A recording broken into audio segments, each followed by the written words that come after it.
সুপ্রিয়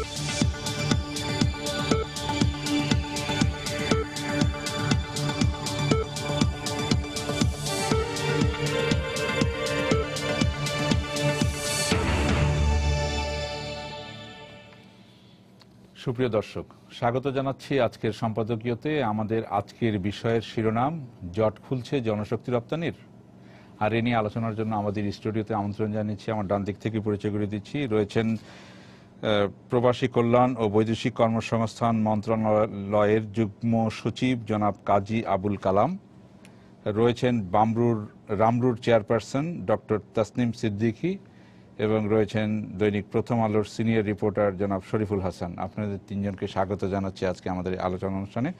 দর্শক, জানিয়ে রেখে আমাদের আলোচনায় আপনি অংশ নিতে পারবেন, এই জন্য আপনাকে ফোন করতে হবে। আপনারা যে নম্বরগুলো পর্দায় দেখতে পারবেন সেই নম্বরে, এছাড়া ফেসবুক অথবা SMS এর মাধ্যমে আপনাদের মন্তব্য সরাসরি এই অনুষ্ঠানে পাঠাতে পারবেন। আলোচনা শুরু করার আগে এখন পর্যন্ত যে শিরোনামগুলো আছে সেগুলো আমরা একটু দেখে নিই। চা দোকানদার বাবুল হত্যার ঘটনায় তদন্ত প্রতিবেদন জমা, মিরপুর শাহ আলী থানার 5 পুলিশকে শাস্তির সুপারিশ, তবে তা হবে বিভাগীয়।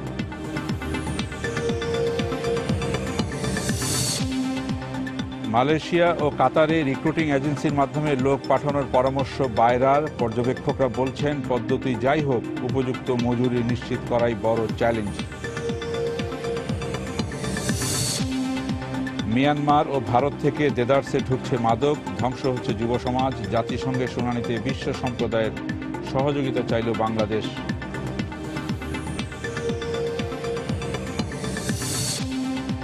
বঙ্গবন্ধু সেতুর 2 সংযোগ সড়ক যেন মৃত্যু ফাঁদ। 5 বছরে দুর্ঘটনায় প্রাণ হারিয়েছেন প্রায় 300। পুলিশি নজরদারিতে নির্দিষ্ট বিরতিতে গাড়ি ছাড়ার সিদ্ধান্ত। এবং টানা কুয়াশায় এবার সময় মতো মুকুল আসেনি রাজশাহীর আমবাগানে। দুশ্চিন্তায় বাগান মালিকরা, নিয়মিত কীটনাশক দেওয়ার পরামর্শ ফল গবেষকদের।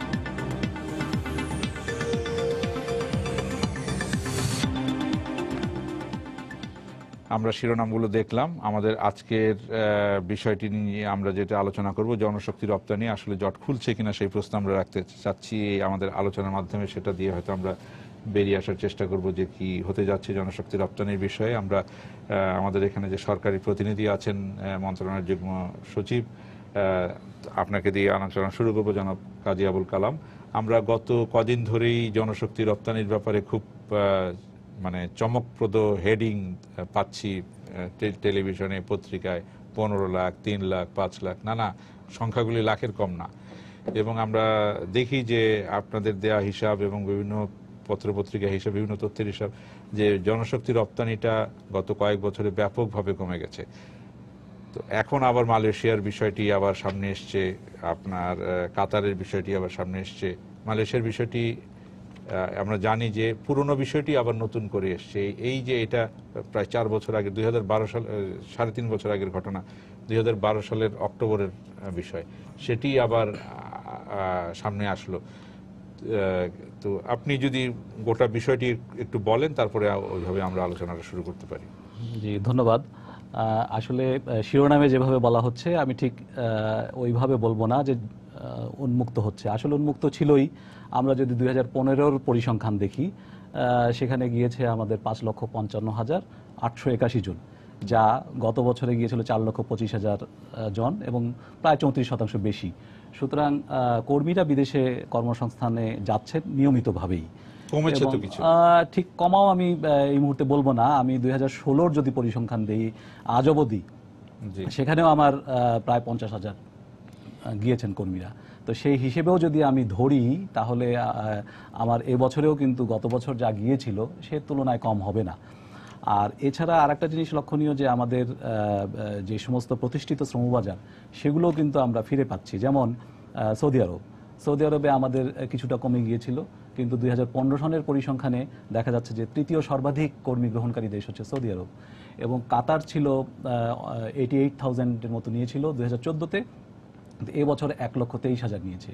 কাজেই এখানেও মোটামুটি ঊর্ধ্বমুখী। তো কাজেই ওই অর্থে সংখ্যার দিক দিয়ে আমি বলবো না যে কমে গিয়েছে বা কমে যাচ্ছে, বরং আমরা যে উদ্যোগ গ্রহণ করেছি এবং তার মাধ্যমে যে বহুল আলোচিত বা প্রত্যাশিত একটি শ্রমবাজার মালয়েশিয়া, সেটি উন্মুক্ত হতে যাচ্ছে। তো সেই বিবেচনায় নিলে আমার তো মনে হয় যে 2016 সনেও আমরা 6 লক্ষ ছুঁয়ে যেতে পারি বা তারও বেশি যাবে। তো কাজেই আমার মনে হয় কমে যাচ্ছে, সেটিও ওই অর্থে বলা যাবে না। মালয়েশিয়ার বিষয়টিতে যদি আমরা আলাদা করি, যে বিষয়টি নিয়ে গত 3.5 বছর ধরে বা 3 বছরের বেশি সময় ধরে আলোচনাই হচ্ছে, ফল আমরা খুব কমই পাচ্ছি, এবং এটার জটিলতার প্রথম আপনারা সম্ভবত বলেছেন যে G2G'র একটা বিষয় ছিল, সেটা অনেক ফরম্যাটে আবার চেঞ্জ হয়েছে, G2G প্লাস B2B, নানা কথা আমরা শুনেছি। জি জি, আমি যদি একটু ব্যাখ্যা করি যে আসলে আমরা মোটামুটি সবাই জানি যে 2007-08-এ যে সমস্যাগুলো হয়েছিল, অর্থাৎ আমাদের কর্মীরা এখানে যাওয়ার পরে প্রকৃত চাহিদার অধিক সংখ্যক কর্মীরা যাওয়াতে হয়তো বা তারা কাজ পায়নি, যে কারণে সমস্যাগুলো হয়েছিল, সেখানে আমাদেরও তদারকির হয়তো কিছুটা গাফিলতি ছিল। তো সে বিষয়গুলো মাথায় রেখেই এবং যাতে কর্মীরা অধিক অভিবাসন ব্যয় না বহন করতে হয় সেই বিবেচনা নিয়ে এবং মালয়েশিয়া সরকারের প্রস্তাবের প্রেক্ষিতেই কিন্তু বাংলাদেশ সরকার G2G মতো একটি ব্যবস্থায় গিয়েছিল। সেখানে লক্ষণীয় যে অত্যন্ত কম অভিবাসন ব্যয়, মাত্র 29,000 30,000 এই একটা অভিবাসন ব্যয়ে তারা যাচ্ছিল শুধু, কিন্তু মানে শুধু বিমান ভাড়াটা আর পাসপোর্টের খরচ এবং মেডিকেলের যে বিষয়গুলো থাকে সেগুলোই।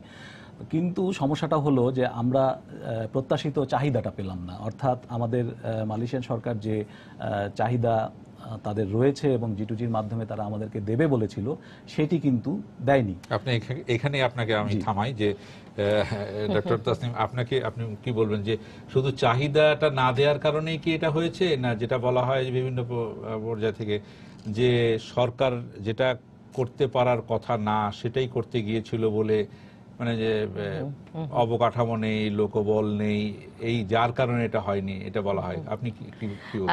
আমি একটু শুরু থেকে শুরু করে উনি যে প্রসঙ্গটা বললেন যে আপনি মানে শ্রমশক্তির যে বাইরে যাওয়াটা সেটা কমে যাওয়া বা ওই ব্যাপারটা, সেটা হয়েছে যে কমে যাওয়ার প্রসঙ্গটা এসছিল আমাদের 7, 8, 9 ওই সব সময়ের তুলনায়। তার পরবর্তীতে 11, 12, 13, 14 ওই সময়গুলোতে আমাদের অবশ্যই মানে যারা বিদেশে যাচ্ছিলেন তাদের সংখ্যা ক্রমান্বয়ে একটা মন্থর গতির দিকে গিয়েছিল। কোনো কোনো ক্ষেত্রে 1% গ্রোথ হয়েছে, কখনো কখনো নেগেটিভ গ্রোথে গেছে। কিন্তু 2015-র জুন মাসের পর থেকে, যদিও কাজ সৃষ্টি হয়েছে অনেক বেশি, জুন মাসের পর থেকে একটা গ্রোথ আমরা লক্ষ্য করছি। এবং এটাই যদি ইভেন মালয়েশিয়ার কথাও যদি আমরা ধরি, যেখানে তার আগ পর্যন্ত 200-300 করে লোক গেছেন, তারপর থেকে নিয়ে কিন্তু সেখানটায় 3,000 করে প্রতি মাসে লোক গেছেন। অর্থাৎ জুন মাসের পর থেকে একটা পজিটিভ ট্রেন্ড লক্ষ্য করছি। এখানে কতগুলো জিনিস কাজ করেছে। একটা হচ্ছে যে GFMD যদি আমরা চিন্তা করি, সেটা বাংলাদেশে হতে যাচ্ছে এবছরে। তো এর ফলে কিন্তু বাংলাদেশের একটা পজিটিভ ভাবমূর্তি, যেটা এর বেশ অনেকটাই ক্ষুণ্ণ হয়েছিল অনেক ক্ষেত্রে, সেই জিনিসগুলো কিন্তু আবার একটা বিল্ড আপ হচ্ছে।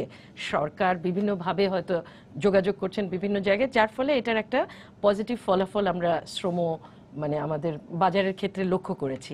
আর মালয়েশিয়ার বিষয়টায় যদি একেবারে সরাসরি আসতে চাই, তাহলে সেখানে অবশ্যই আমাদেরকে বলতে হবে যে G2G একটা মহৎ উদ্দেশ্য নিয়ে করা হয়েছিল এবং একটা বাস্তবতা যদি আমরা দেখি, হ্যাঁ করা হয়েছিল এবং কম কস্টে যাবেন। কিন্তু 6 মাস থেকে 1 বছরের মাথায় বোঝা গেছে যে পুরো সিস্টেম ফাংশনাল হচ্ছে না। সেটার ক্ষেত্রে ওই দেশেরও কিছু গাফেলতি রয়েছে, আর আমাদের এই দিকেও গাফেলতি বলবো না, আমাদের এই দিকের কাজটুকু খুবই গুছানো ছিল। দেশের ভেতরে যে কাজটুকু হয়েছে, অর্থাৎ এক্সপ্যাট্রিয়েট মিনিস্ট্রি যে কাজগুলো করেছে সেই কাজগুলো গুছানো ছিল, কিন্তু ফরেন মিনিস্ট্রি এবং তার অধীনে থেকে লেবার অ্যাটাশে এবং ওনারা যারা ওই দেশে যে এমপ্লয়ারের কাছে ঘুরে ঘুরে চাহিদা সংগ্রহ করা বা এই ধরনের কাজগুলো করেননি। তারা শুধু ওয়েবসাইটের ভেতরে এই যে যারা যেতে চান তাদের তথ্যটুকু দিয়ে বলেছেন এমপ্লয়াররা এদেরকে খুঁজে নেবে। এটা কখনোই হয় না। এটা এখানে এক ধরনের ম্যাচ মেকিং প্রয়োজন ছিল। তো তাহলে এটা কেন ফাংশনাল হয়নি? এক হলো যে সরকার এটা করতে চেয়েছেন। প্রশ্ন আছে দুবাই থেকে, প্রশ্ন ঠিক আছে, ঠিক আছে। দর্শক আপনার নাম বলে প্রশ্ন করুন। হ্যাঁ, জি হ্যালো, জি জি, আসসালামু আলাইকুম। ওয়ালাইকুম সালাম, আপনার নাম বলে প্রশ্ন করুন। আমি দুবাই থেকে বলছিলাম। জি, আপনার নামটা বলবেন। মোহাম্মদ ফাহিম। জি, প্রশ্ন বলেন। আমাদের বিসি সাহেব কাতার থেকে আসিয়ে যে মিডিয়াতে একটা বক্তব্য দিল 700 টাকা বেসিক স্যালারি। ঠিক আছে? জি জি তো এই স্যালারি যদি 700 টাকা বেসিক রিয়েল হয়, 700 রিয়াল যদি বেসিক স্যালারি হয়, তাহলে উনি খাবে কি, বাড়িতে দিবে কি? এই এগ্রিমেন্ট কি দরকার? একজন লোক নেপালি 1500 রিয়ালের নিচে কোনো এগ্রিমেন্ট নাই দুবাইতে। জি শুধু জি আমাদের বাংলাদেশেই 700, 800, 900 টাকা দিয়ে এগ্রিমেন্ট করে। কিভাবে মানুষ করবে? আমরা 3000 দেরাম স্যালারি দুবাইতে। জি আমরা তাও মজুরির আমাদের- বিষয়টি নিয়ে আলোচনা করব। ধন্যবাদ আপনাকে। জি আপনি যেটা বলছিলেন ম্যাচ মেকিং, আমরা এই বিষয়টি নিয়ে অবশ্যই খুব গুরুত্বপূর্ণ বিষয় বলেছেন, আমরা আলোচনা করব, আপনার কাছে আসবো এই বিষয়টি আগে জেনে মানে ওটাই যে এই জায়গাটা হয়নি জি। দেখে কাজটা হয়নি। আরেকটা ব্যাপার যেটা আমরা সবসময় বলেছি, সরকার একটা রেগুলেটরের ভূমিকায় থাকবেন, কিন্তু সেই জায়গাটায় প্রাইভেট সেক্টরকে সামহাও এই প্রসেসের ভেতরে ইনভলভ করাতে হবে, এবং প্রাইভেট সেক্টর অবশ্যই যাতে করে দায়বদ্ধ থাকে সেই সিস্টেমটাকে এনশিওর করতে হবে। এবং আমার মনে হচ্ছে G2G প্লাস হয়তো সেই ধরনের একটা দিকেই যাচ্ছে। জি আমি জনাব শরীফ আপনার কাছে আসি। আপনি তো সব পক্ষের সাথেই কথা বলে আপনাকে রিপোর্ট তৈরি করতে হয়। সরকার, আপনার বাইরে আছে, আপনি যদি সব পক্ষের সাথে। স্ট্যাটিস্টিক্স থেকে ফেরেন, জি। আজকে 2016 সালের ফেব্রুয়ারি মাসে এসে বলা হচ্ছে যে আমার 15 লক্ষ লোক নেবে আগামী 3 বছরে। এই কথাটা গত বছরও বলা হয়েছিল। গত বছরের মে মাসে আমাদের 2012 থেকে শুরু আমাদের হয়েছে। গত বছর যখন মে মাসে মন্ত্রী যান, তখনও বলা হয়েছিল যে 3 বছরে 15 লাখ। 1 বছর চলে গেছে। আমার মনে আছে গত বছর মন্ত্রী যাওয়ার পর আমাদের সেখানকার মিনিস্ট্রি থেকে জানানো হলো যে এবছরই 2015 সালে 5 লাখ লোক যাবে। তখন আমি একজন ঊর্ধ্বতন কর্মকর্তাকে জিজ্ঞেস করলাম যে আপনারা যে বলছেন 5 লাখ লোক যাবে, বছরের 6 মাস আছে, এটা তো সম্ভব না। প্রতিদিনও যদি আপনার 3000 লোক যে আপনি সব ফ্লাইট দিয়ে তো দিতে পারবেন না, এটা কীভাবে বলেন? উনি কিছু বললেন, উনি বললেন যাক না। বাস্তবতা হলে আমাদের 5 লাখ তো দূরের কথা, আপনি যদি আরও পেছনে ফিরেন 2012 সালে যখন চুক্তিটা হয় G2G, তো তখনও বলা হয়েছিল যে আমাদের প্রতি বছরে 5 লাখ লোক করে, আগামী 3 বছরে 15 লাখ 10 লাখ। এই সংখ্যাগুলো নিয়ে আমার প্রচণ্ড আপত্তি আছে। এই সংখ্যাগুলো বলাই হয় হচ্ছে একটা ব্যবসা করার জন্য। এবং আপনি যদি তার পেছনেরটা যান, G2Gটা কেন হয়েছিল? 2007 এবং 2008 সালে আমাদের প্রায় 4 লাখের বেশি লোক মালয়েশিয়া গেল এবং প্রচুর লোক কাজ পেল না। মালয়েশিয়ার রাস্তাঘাটে, ব্রিজের নিচে বসে আছে, খাবার না। এই ম্যাল প্র্যাকটিস করে 2009 সালে মালয়েশিয়ার লোক বন্ধ করে দিল। এরপর প্রায় 3 বছর ধরে আমাদের প্রাইম মিনিস্টার বারবার তাগাদা দেওয়ার পর তারা একটা প্রক্রিয়া করলো যে আমরা এমন একটা প্রক্রিয়া করব যেখানে লোকের প্রতারণা বন্ধ হয়। এবং 2012 সালে 26 নভেম্বর আমরা G2G চুক্তি করলাম। এবং চুক্তিটা দেখে আমাদের যেটা বলছেন যে অনেক লোক নিবে, আমাদের প্রায় 15 লাখ লোক সারা বাংলাদেশের, মানে যেখানে যান আপনি প্রত্যেকের একটা আলোচনা, বিদেশ যাবো রেজিস্ট্রেশন তারা করে ফেলে, এবং নিবন্ধন প্রায় 15 লাখ লোক এবং করলো। সেটা কিন্তু এখন আবার শুরু হয়েছে। এই যে 15 লাখ লোক নিবন্ধন করলাম, নাকি জানি কত লাখ লোক গিয়েছিল? 15 লাখ লোক থেকে মাত্র 10,000 লোক গিয়েছিল। এখন যদি বলি কেন যেতে পারেনি, এই যে 15 লাখ লোক বলা, এই কথাটা বারবার বেশিরভাগ সময় মালয়েশিয়া বলে, এবং তারাও সেই সময় 2012-তে বললো। কিন্তু ওই যে চাহিদা, এই চাহিদাটা কিন্তু মালয়েশিয়া পাঠায়নি, বাংলাদেশের কিন্তু ডাটা করে ক্লিন করে করাচ্ছিল, কিন্তু তারা চাহিদাটা পাঠাচ্ছে না, বারবার চাহিদাটা পাঠাচ্ছে না, আমরা লোক দিতে পারছি না। আমাদের মন্ত্রী এমনও বলেছে আমরা কি তাদের সাথে মারামারি করবো চাহিদা না দিয়ে? চাহিদাটা তারা কেন দিচ্ছে না? কারণটা হচ্ছে, আপনাকে যখন ছোট ধরুন কোনো একটা মালয়েশিয়ার ছোট কোম্পানি, তার 3 জন লোক লাগবে, তার যদি সে 3 জন লোক আনতে হয়, তাহলে তাকে প্রক্রিয়া করো, কাগজপত্র জমা দাও, হোম মিনিস্ট্রিতে লেভি দাও, এই যে একটা লম্বা প্রসেস, সে এটাতে যেতে চায় না। যেতে না চায় কি করে? যে সমুদ্রপথের লোক যাচ্ছে, ইলিগেল লোক যাচ্ছে, সে তাদেরকে কাজ দিচ্ছে। লিগেলে যাকে 100 টাকা দিতে হইতো, এখন সে তাকে দিচ্ছে 10 টাকা, কমে কাজ পাচ্ছে। এবং এই প্রক্রিয়াটার কারণে অদ্ভুত ঘটনা ঘটলো। ওই সময় যিনি মালয়েশিয়ার স্বরাষ্ট্রমন্ত্রী ছিলেন, হামিদি সাহেব, যিনি এখন জাহিদ হামিদি, মালয়েশিয়ার উপপ্রধানমন্ত্রী, মানব সম্পদ মন্ত্রণালয় একদিক দিয়ে চাহিদাপত্র পাঠাচ্ছে না, ওদিকে স্বরাষ্ট্র মন্ত্রণালয় করছে কি, আমার এখান থেকে ক্লিনার সমস্ত লোককে এক্সপার্ট, তারা প্রফেশনাল বলে তাদেরকে লোক নিয়ে যাচ্ছে ইলিগালি, বিপিটিএন ভিসা দিয়ে, যেটা আমাদের মিনিস্ট্রি জানছে না, কেউ জানছেন, তারা এই দিক থেকে লোক যাচ্ছে। এবং এখনও সেই চাহিদাপত্রটি যদি মালয়েশিয়া দিত, 1 লাখও যদি দিত, আমরা কিন্তু 1 লাখ দিতে পারতো, তারা দেয়নি। না দিয়ে কি হলো, গত বছর যখন জাহিদ হামিদি বললেন যে আমার 15 লাখ লোক লাগবে, তারপর পরে আমরা দেখলাম যে একটা সিন্ডিকেট সক্রিয় হলো, রিয়েল নেট নামে একটা সিন্ডিকেট। তারা বললো যে আমরা এই পুরো প্রক্রিয়াটা নিয়ন্ত্রণ করবো। সে রিয়েল নেটে কারা আছে? সে রিয়েল নেটে ছিল জাহিদ হামিদির ভাই, সাবেক ইমিগ্রেশনের ডিজি, তার ছেলে, তারা মিলে রাতারাতি একটা কোম্পানি খুঁজলেন, এবং আমরা দেখলাম দুটো সিন্ডিকেট হয়ে গেল। একটা হচ্ছে মন্ত্রী ঘনিষ্ঠ সিন্ডিকেট, আর একজন দেখা যাচ্ছে আমাদের এখান থেকে প্রভাব বাইরের মধ্যে, দুটো পক্ষ হয়ে গেল। দুটো পক্ষে চাচ্ছে এই কাজটা নিয়ন্ত্রণ নিতে। এবং এই যে তাদের ব্যবসা নিয়ন্ত্রণ নিয়ে যে অসাধু প্রতিযোগিতাগুলো, এই প্রতিযোগিতাগুলোর কারণে বারবার আজকে যে 15 লাখ লোক বলছে, অসম্ভব। মালয়েশিয়ার আমার গতবার ওদের শ্রম রিলেটেড যাদের সাথে কথা হয়েছে, প্রত্যেকে বলেছে আমার আগামী 3 বছরে 15 লাখ না, আমার 5 লাখ লোকও নেওয়ার কোনো প্রয়োজন নেই, কারণ আমার 3 থেকে 4 লাখ ইলিগাল বাঙালি ওখানে আছে, যারা সমুদ্রপথে গিয়েছে, যারা কাজ পায় না, যারা কোনো মতে কোনো বিল্ডিং এর ছাদে বা পেছনে কনস্ট্রাকশন বিল্ডিং লুকিয়ে আছে, তো তাদেরকে আপনি ইলিগাল থেকে লিগাল করবেন, লিগাল করার পরে না নতুন লাগবে। আমি আজকে আপনাদের এখানে বলে যেতে চাই, সরকার যে বলছে আগামী 3 বছর 15 লাখ লোক, আপনি 3 বছর পরে আবার এখানে আসেন, 15 লাখ লোক 5 লাখ লোকও সেখানে যাবে না। আমাদের সেই ধরুন আমার যদি 15 লাখ লোক যেতে হয়, তাহলে আমি আসি আপনার কাছে, তাহলে এই বাড়িয়ে বলা কেন? না দেখুন, এখানে একটা জিনিস আপনার পরিষ্কার করা দরকার। এই বলাটা কিন্তু বাংলাদেশ সরকার বলেনি, এটা মালয়েশিয়া সরকার। কিন্তু বাংলাদেশ সরকার বাস্তবতা জানে তো যেটা সম্ভব না, সেটি পরে চুক্তির পরে দেখা যাবে। কিন্তু আমরা তো মন্ত্রীর মুখ দিয়ে পেয়েছি যে হ্যাঁ তারা এত লোক নিবে বলেছে। হ্যাঁ নিবে বলেছে, সেটি নিবে আমরা বলেছে, অস্বীকার তো করছি না, নিবে তখন বলেছে। আমরা কেন এটা বলবো না, এটা সম্ভব কিনা?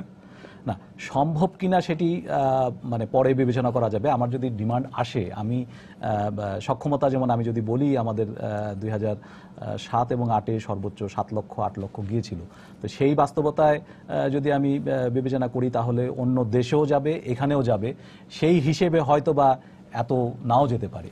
কিন্তু প্রশ্ন হলো যে আমার যদি ডিমান্ডটা আসে, সেখানে আমার জন্য মানে যাওয়ার জন্য কর্মীরা প্রস্তুত আছে এবং যারা পাঠাবে তাদেরও সক্ষমতা আছে।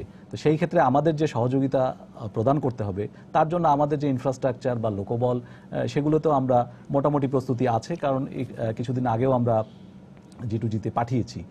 এখন প্রশ্ন হলো যে সংখ্যাটা তো খুবই কম। সেটি তো উনি বিশদভাবেই ব্যাখ্যা করলেন যে মালয়েশিয়ার একজন এমপ্লয়ার যখন ডিমান্ডটা প্লেস করে, এখানে একটা MCAB নামে একটা অথরিটি ছিল, মালয়েশিয়ান কমিটি অন মানে বাংলাদেশি রিক্রুটমেন্ট প্রসেস, ওইখানে অ্যাপ্লিকেশন করতে হতো। তো উনি যেটা বললেন সেটা নিশ্চয়ই লক্ষ্য করেছেন যে একজন নিয়োগকর্তা নিজে কেন দৌড়াদৌড়ি করবে, রাদার সে আগের পদ্ধতিতে লুকিয়ে থাকা লোকজনকে সেটা না, সেটা চেয়েও যদি আমি বলি, একজন আমাদের আগে যখন একজন রিক্রুটিং এজেন্সি ইনভলভ ছিল, সে তার পক্ষে কাজগুলো করে দিত এবং তার যেই দিন কর্মী দরকার সেই দিনই সে পৌঁছে দিত। সেই বিষয়টি এখানে ছিল না বলেই হয়তো বা এই ডিমান্ডটা, মানে কেউ একজন ছিল না, অনুঘটক একজন ছিল না, যার কারণে এই সমস্যাটা হয়েছে। এবারে যে পদ্ধতিটা বলা হচ্ছে G2G প্লাস, প্লাস মানে কিন্তু এই একটা এলিমেন্ট অ্যাড হচ্ছে, সেটি হলো রিক্রুটিং এজেন্সি। সে হয়তো তৎপরতা চালিয়ে এই ডিমান্ডগুলো আরো এক্সপেডিট করবে। একজন দর্শক আছেন, দর্শকের প্রশ্নটি নিয়ে নেই। জি দর্শক, আপনার নাম বলে প্রশ্ন করুন। হ্যালো, জি আপনার নাম বলে প্রশ্ন করুন। হ্যাঁ, আমার নাম আব্দুর রহমান। জি আপনার প্রশ্নটা বলেন। আমার প্রশ্ন হইল মালয়েশিয়া যাওয়া, আমার ছেলেকে ওই মানে পাঠানোর জন্য আমি করেছি, কিন্তু এই ছেলে কোনোভাবে মনে করেন যাইতে পারতেছে না। সরকার যেভাবে দিতে চায় এটা কম টাকায়, ওইটারও কোনো পত্তা পায় না। তার মধ্যে আবার ওই আপনার ওই বাইরের কোম্পানিতে মনে করেন যে আমরা বহু টাকা লাগছে। এটা কিভাবে পাঠাইতে আমরা সরকারের অনুমতি পাই, এটা আমি জানতে চাচ্ছি আপনার কাছে। ধন্যবাদ। উনি প্রক্রিয়াটা জানতে চাচ্ছেন। নাম নিবন্ধন করেছিল, যেতে পারেনি, যেটা বলছেন। আচ্ছা, সেটা যদি এইটার আগে আমাদের আগের প্রশ্নটা যেটা আছে, যে দুবাই থেকে একজন প্রশ্ন করেছেন, আমাদের মজুরি নির্ধারণের ক্ষেত্রে মনে হয় আমরা বিভিন্ন সময় পিছিয়ে পড়ছি। এখানে দর্শক দুবাই থেকে যিনি বললেন যে নেপালের শ্রমিক, নিশ্চয়ই ওনার আশেপাশে আছে নেপালের শ্রমিক, তাদের 1500 করে, সেখানে আমাদের তার অর্ধেকের চেয়েও কম, 700। তো আমরা কেন এই জিনিসটা নিশ্চিত করতে পারছি না উপযুক্ত মজুরি? না পারছি না সেটা ওই অর্থে আর কি বলা যাবে না। মানে আসলে যেটা হয়েছে যে উনি হয়তো দুবাইয়ের প্রেক্ষাপটে বিবেচনা করলেন, দুবাইয়েও আমাদের যে কর্মীরা অন্য দেশের কর্মীদের চেয়ে একেবারে কম পাচ্ছে সেটি বলা ঠিক হবে না। তবে এটি হলো দক্ষতা। আমাদের এটি হলো নির্মাণ শ্রমিকরা 1000-1200 দিরহামের মতো পাচ্ছে, আর যারা একদম সাধারণ ক্যাটাগরির লেবার, সেটি তো অবশ্য বিগত 2 বছর ধরে যাচ্ছে না। এর আগে যারা গিয়েছিল তারা সে শুরুতে হয়তো 800 দিরহামের মতো দিয়ে শুরু করতো, তারপরে হয়তো আস্তে আস্তে এটা বেড়ে যেত। তো কাতারের ক্ষেত্রে যেটা হয়, সেখানে কিন্তু নির্মাণ শ্রমিকরা যায়, সেখানেও এই 800-1000 রিয়াল এরকমের মধ্যেই যাচ্ছে। তবে আমরা যেটা মানে বর্তমানে আমাদের প্রবাসী কল্যাণ মন্ত্রণালয় যে উদ্যোগটি নিয়েছে, সেটি আমরা এই আমাদের যে শ্রম উইংগুলো আছে, তারপরে আমাদের আইএলওর সহযোগিতা, আইওএমের সহযোগিতা, এবং ওই সকল দেশে অন্যান্য শ্রমিকরা কত পায় বেতন, সেইটি আমরা সংগ্রহ করে আমরা একটা ন্যূনতম বেতন নির্ধারণ করে দিব কিছুদিনের মধ্যেই, এবং একটি কমিটি সংগঠিত হয়েছে এবং ওই অভিবাসন ব্যয়টিও নির্ধারণ করব। এটা বাইরেও আছে আমাদের সঙ্গে। তো সবাই মিলে আমরা কিছুদিনের মধ্যেই ন্যূনতম ব্যয়টা ডিক্লেয়ার করব যে এই ব্যয়ের নিচে যেন কেউ কোনো ডিমান্ড প্রকিউর না করে। এবং আমরা যখন নিয়োগ অনুমতি দিব তখন অবশ্যই দেখব যে ওই অ্যামাউন্টটাই ওখানে উল্লেখ করা আছে কিনা। প্রয়োজনে আমরা আবার শ্রম উইংয়ের মাধ্যমে নিয়োগকর্তার নিকট থেকে সেটি যাচাই করেও নেওয়া হবে। তো কাজে আমার মনে হয় এই সকল উদ্যোগ নিলে পরে উন্নতি হবে। আমি ডক্টর তাসনিমা আপনার কাছে আসতে চাই, যে বিষয়টি আমরা তো জনশক্তি রপ্তানির বাজার আজকে শুরু করি না, অনেক আগের থেকে। তো এটা তো সবচেয়ে গুরুত্বপূর্ণ একটি বিষয় যে আমার মজুরি কত হবে। এই বিষয়টি নিয়ে আমরা কখনো সুস্পষ্টভাবে সুনির্দিষ্টভাবে কিছু কেন করতে পারিনি? এটা হচ্ছে কি, মজুরির ব্যাপারটা একা বাংলাদেশ কিন্তু করতে পারবে না, কিন্তু কাজ করার আছে, কাজ করা সম্ভব। সেটা হচ্ছে আমাদের কিন্তু কলম্বো প্রসেস আছে, তারপরে আমাদের একটা আবুধাবি প্রসেস আছে, এবং global forum on migration and development, এগুলি প্রতিটার সভা হচ্ছে। এবং এই সভাগুলোতে যদি প্রতিটা রাষ্ট্র যারা এখন মানে আমাদের যারা প্রেরণকারী দেশ, আমরা যাদেরকে বলছি এই শ্রীলঙ্কা, বাংলাদেশ, নেপাল, আমরা যদি সকলে একত্রিত হয়ে যদি না বসি এবং যদি না বলি যে এর কমে আমরা লোক পাঠাবো না, এই কথায় যদি আমরা না আসতে পারি, তাহলে প্রত্যেক সময়ই কিন্তু যে গ্রহণ করছেন আমাদের শ্রমিক যারা, তারা অলওয়েজ এটা চেষ্টা করবেন যে এবার একে টাকা কম দিব কি ওবার ওকে টাকা কম দিব, এই করে তারা এদের ভেতরে একটা কম্পিটিশন, আনহেলথি কম্পিটিশন তৈরি করে দেশগুলোর ভেতরে মজুরিটাকে তারা নিচে রাখতে পারছেন। এবং এই কথাগুলো যে আমাদের যদি জিএফএমডি এবার বাংলাদেশে কম রাখতে পারছেন, কিন্তু যেটা আমরা জানি যে বাংলাদেশের শ্রমিকদের মজুরি কম হচ্ছে অন্যান্য দেশের তুলনায় বেশি করে। এটাই আসে, অন্যদেরটা কম রাখা যাচ্ছে না। না, আপনাদের গবেষণায় কি বলে? আমাদের গবেষণা বলে যখন নেপাল প্রথম এসেছিল, নেপালের কিন্তু মজুরি আমাদের চেয়েও কম ছিল, কিন্তু যখন সে মার্কেটে নিজেকে প্রতিষ্ঠিত করে ফেলেছে এবং নিজেকে তাদের কতগুলি জায়গায় তাদের স্পেশালাইজেশন তারা ডেভেলপ করে ফেলেছে, যেরকম মানে ওয়াচম্যান হিসেবে বা কতগুলো জায়গায় তারা একদম ওদের, তারপরে যে কোনো বাড়ির গার্ড হিসেবে মালয়েশিয়াতে যাবেন দেখবেন ওই জবগুলি নেপালি ছাড়া আর কেউ না। ওরকম করে তাদের বিশেষায়িত জায়গাগুলোতে তারা তাদের ওয়েজ বাড়িয়ে নিয়েছে। এখন আমরা যেহেতু পেছনে লিঙ্ক করছি না, অর্থাৎ স্কিলস ডেভেলপমেন্টের সঙ্গে আমরা যাদেরকে পাঠাচ্ছি তাদেরকে লিঙ্ক করছি না, আমরা ওই ধরনের কোনো বিশেষায়িত ক্ষেত্র তৈরি করতে পারছি না, যার ফলে মানে মজুরিটা কম থাকছে। এখন যদি আপনি মনে করেন যে আমি প্ল্যান্টেশনে পাঠাবো, প্ল্যান্টেশনে দেখবেন অন্যরা অনেকে আর পাঠাচ্ছেই না, তো সেখানে প্ল্যান্টেশনে 900 রিঙ্গিতের বেশি দেবে না তারা বলছে। তো এই জায়গাগুলো আসলে প্রতিটাই কিন্তু স্কিলের সাথেও সম্পর্কিত।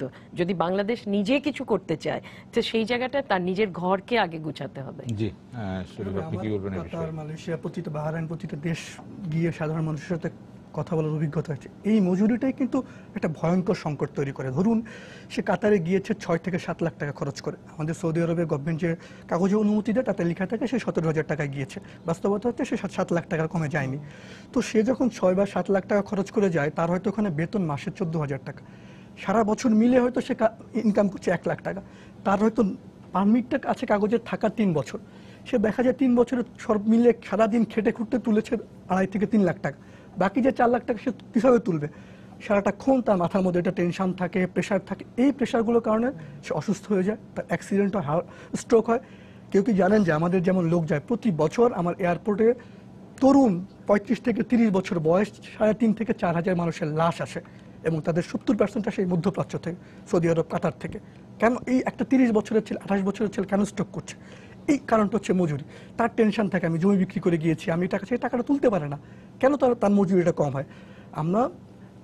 আমাদের কাছে, সরকারের কাছে বা আমাদের কাছে হচ্ছে এই মানুষগুলো হচ্ছে টাকা পাঠানোর মেশিন। ও যদি 10 টাকাও পাঠায় আমার তো লাভ, আমার তো কোনো ইনভেস্ট নাই এখানে, ও তো টাকা পাঠাচ্ছে, রাষ্ট্র ওর জায়গাগুলো চিন্তা করে না, কিন্তু তাকে তো তার নিজের টাকাটা তুলতে হয়।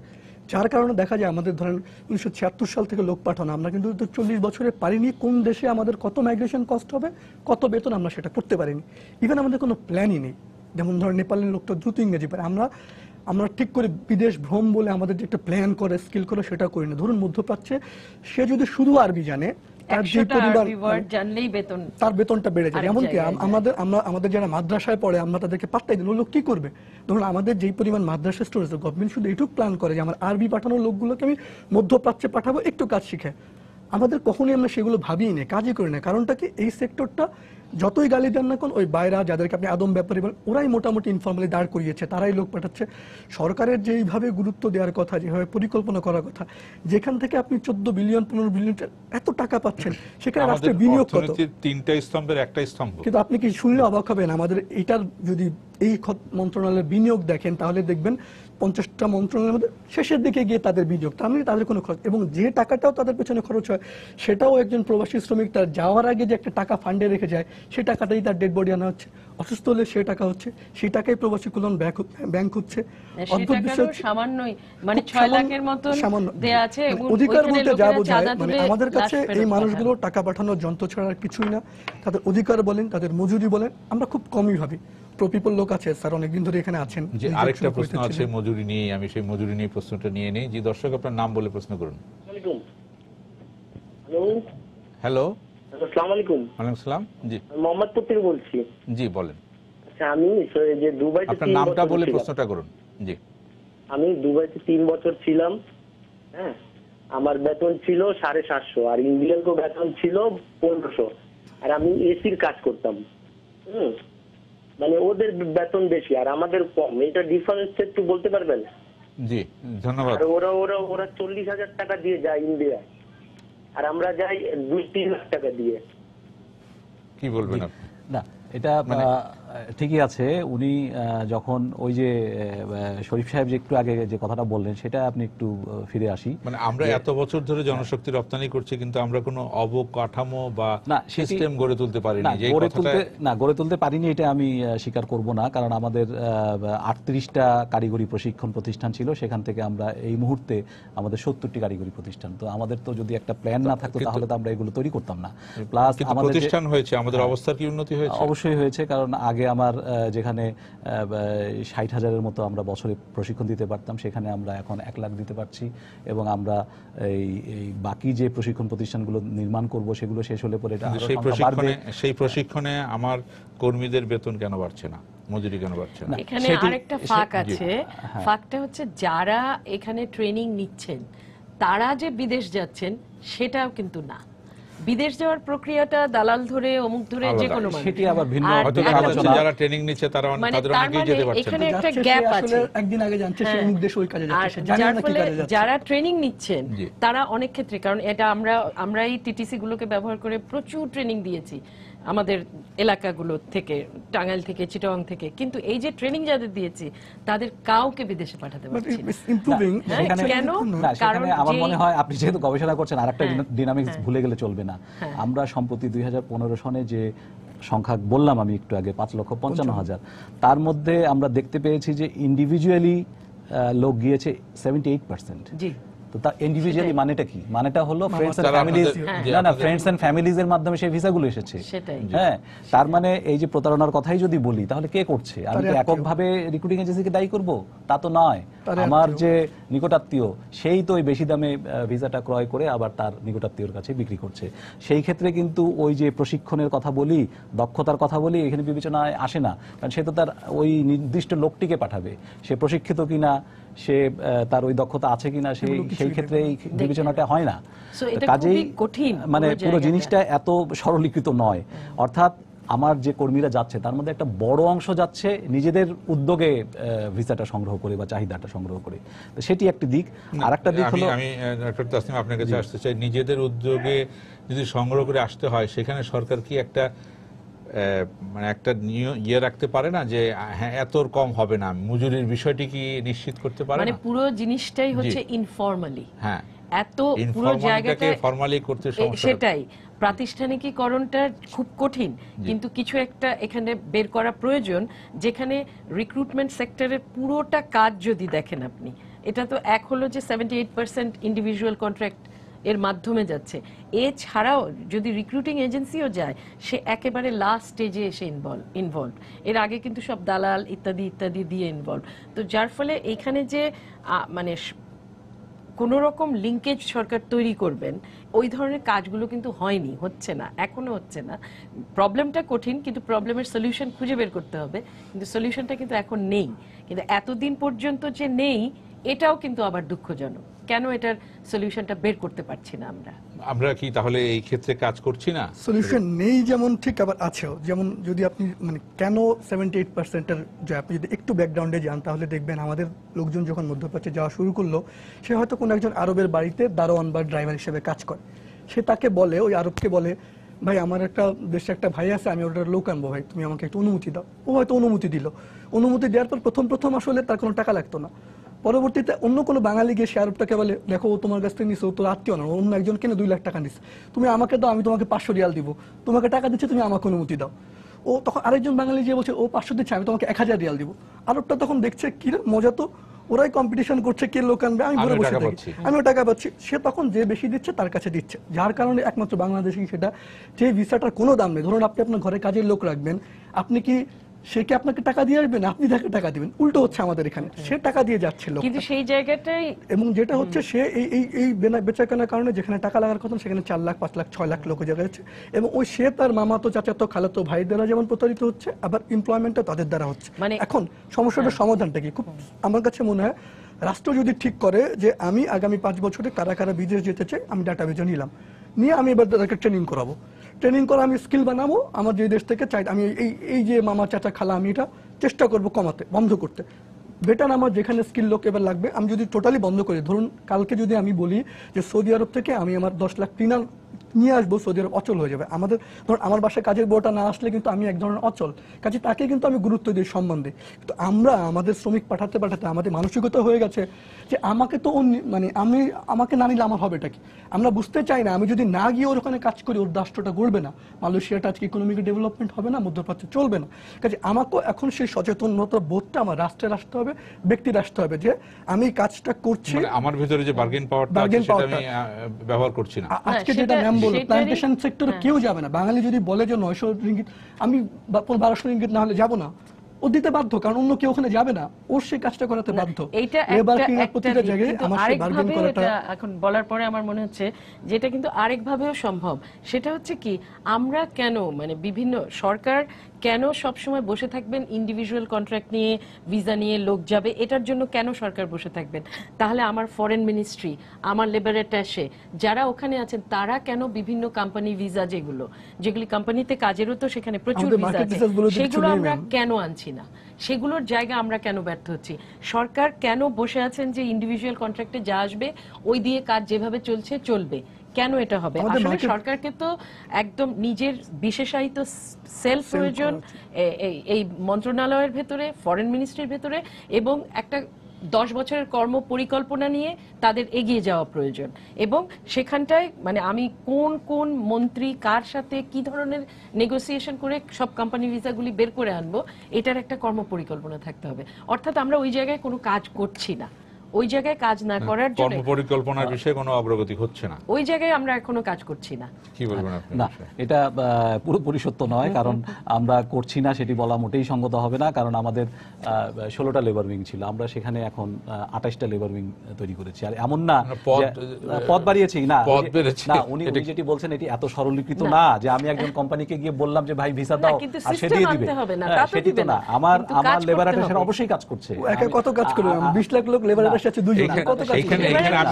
এখানে আপনাদের এখানে আমার লেবার অ্যাটাশে কতটুকু কাজ করছে, এখানে আমি মাননীয় মন্ত্রীর একটা কথা, যে কাতারের বিষয়টি যিনি বললেন, যে পত্রিকা এসছে কথাটি, কাতার জানে আমাদের এখানে শতকরা 75% মুসলিম। আমি বলেছি না, শতকরা 95% মুসলিম। মানে আমরা নামাজি কি নামাজি না, সেই প্রসঙ্গগুলি এসছে। তো এই আমার দেশ সম্পর্কে তথ্য, সেখানে আমাদের দেশ সম্পর্কে তথ্য তো সেখানে লেবার অ্যাটাশে তুলে ধরবে। সেই জিনিসটা কি হয়েছে? এই মন্ত্রীর এই কথাতেই তো বোঝা যায় যে সেখানে কাজটা হচ্ছে না। লেবার অ্যাটাশে কিন্তু অ্যাক্সেস নাই বড় বড় জায়গাগুলোতে। এই সব জায়গায় অ্যাম্বাসেডরকে লিডারশিপ দিতে হবে। সেই লিডারশিপ, সেই কোঅর্ডিনেশন তাকে প্ল্যানিং দিবে কে?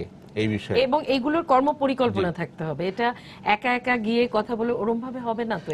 এটা একটা বিশাল কর্মযজ্ঞ এখানে। হ্যাঁ, সেটা তো ঠিক আছে না। যেমন আমরা এই যে একেবারে অতি সম্প্রতি যে বৈদেশিক কর্মসংস্থান নীতিটি মন্ত্রিপরিষদ থেকে যেটি অ্যাপ্রুভ করা হলো, সেখানে আমরা কিন্তু বিশদভাবে বিষয়গুলো মানে অ্যাড্রেস করার চেষ্টা করেছি।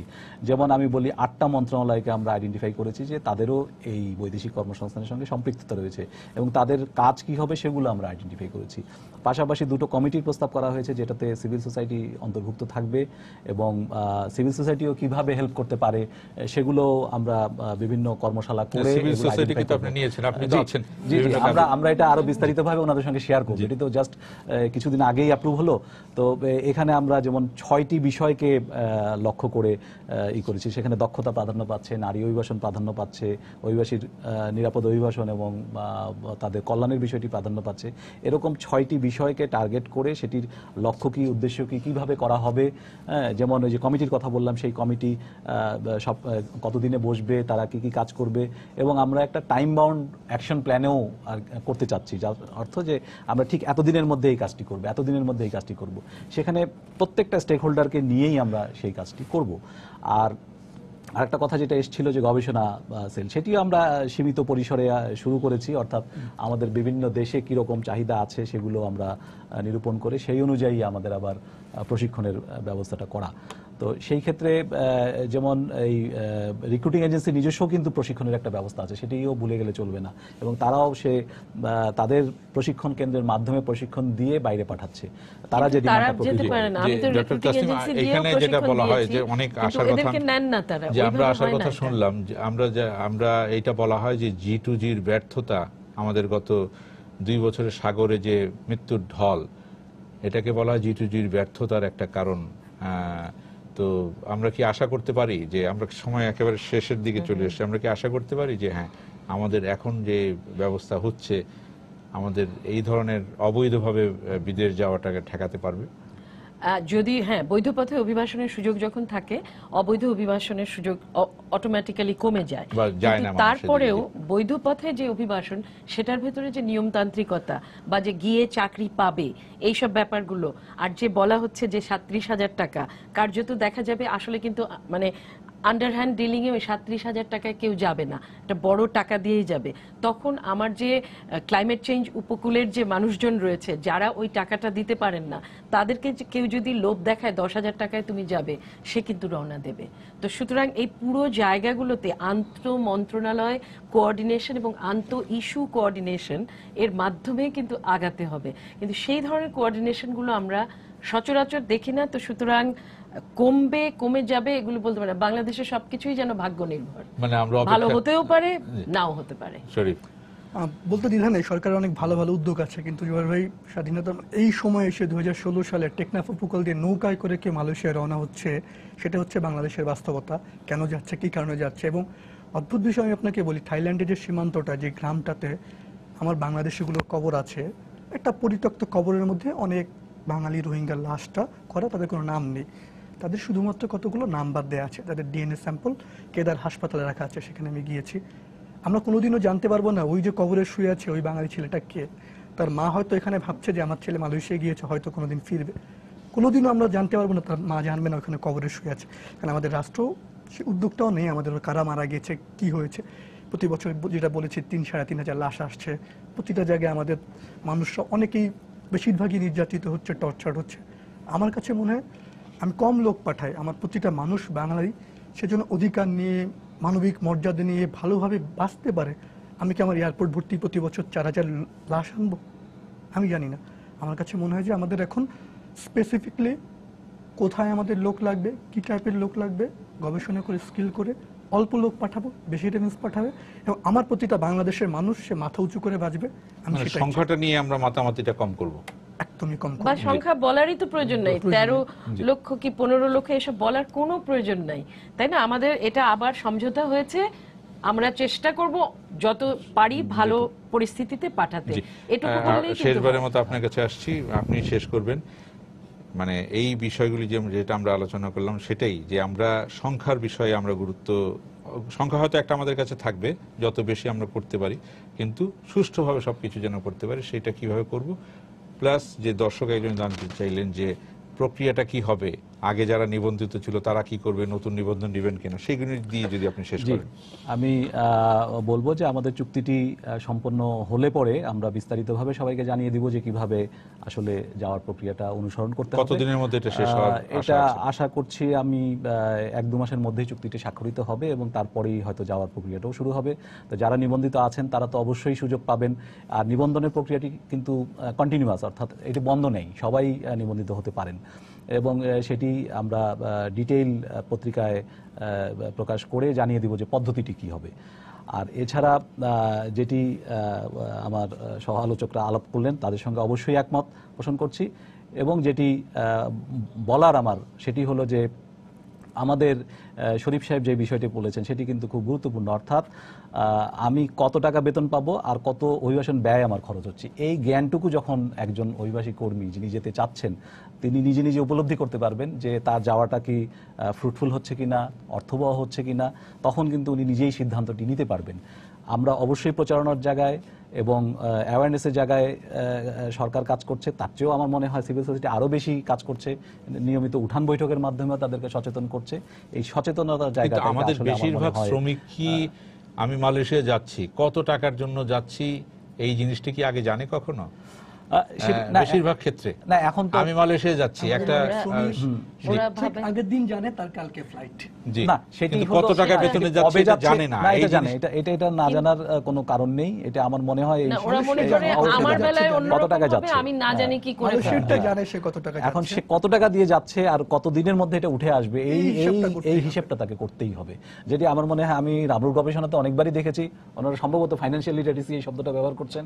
তো কাজে এই জ্ঞানটুকু সবাইকেই মানে নিতে হবে এবং এর পাশাপাশি এই যে সচেতনতার জায়গা, এই জায়গায় সরকার যেভাবে কাজ করছে সেভাবে সিভিল সোসাইটিও কাজ করে যাচ্ছে।